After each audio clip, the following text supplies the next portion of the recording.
So it looks like Suicide Squad Kill the Justice League has basically died. I'm not a huge numbers guy, and I rarely ever look at games with current players, but from February 14th to the 15th, Kill the Justice League dropped below 1,000 players, and at the time of this video, it is sitting at 896 only. The game peaked at 13,459 players, and it's always normal for a game to lose players as it finishes, or if it's a story-driven game, and then when a DLC comes out that continues the story, it brings these players back. However, the problem seems to be that although Rocksteady wanted us to believe that this was a story-driven game, it wasn't.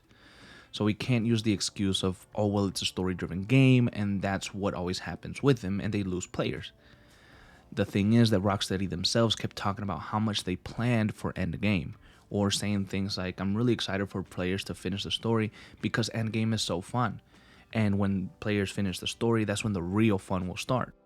So they believed and wanted players to stick around for the end game. They wanted players to still be around when the game ended. They surely didn't expect an 80 or even 90% player drop after we finished the game. I mean, the point is for you to play with your friends and have fun and level up. But it's not going according to plan. And of course, you don't wish any bad on these developers or the team behind it because, you know, they're real people. They're working really hard to make this game fun. The costume designs, they're trying to make it appealing to the fans, I think, right? Sometimes things like this just don't work out. And for this game, it didn't hit the mark.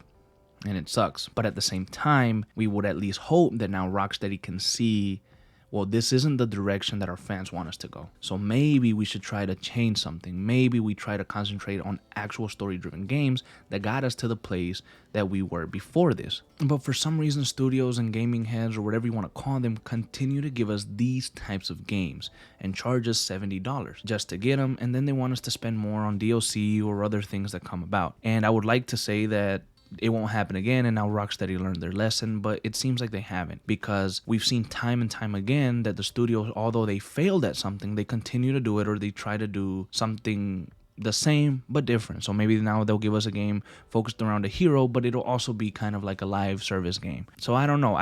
I want to be hopeful that Rocksteady will change and go back to their story-driven games, but at the same time, I don't think so. I think they might double down and be like, you know what, we're gonna keep going. So I don't know. And to be honest with you guys, the Steam current players doesn't tell the full story of how many players are actually on the game, because for Xbox and PlayStation, the number could be much higher. I don't exactly know. So this is only for Steam. So we don't know, again, the full numbers, but I can't imagine that it's going to be like much higher. I can't imagine that there's 10,000 players right now on PlayStation playing it, but absolutely I could be wrong. But it just seems like the game has died, and it has died rather quickly, and just in a couple months, maybe we won't even hear about the Suicide Squad Kill the Justice League anymore. You know, I'm sure every single time that some new content comes out or something like that, it might pique people's interest just a little bit, just curiosity to see what's going on. But overall, it seems like Suicide Squad Kill the Justice League was a failure for Rocksteady. Thank you guys for joining me on this quick little news update. I hope you enjoyed the video. If you like, please remember to like and subscribe, as we are closing in on 3,000 subscribers. And I'll see you guys in our next video.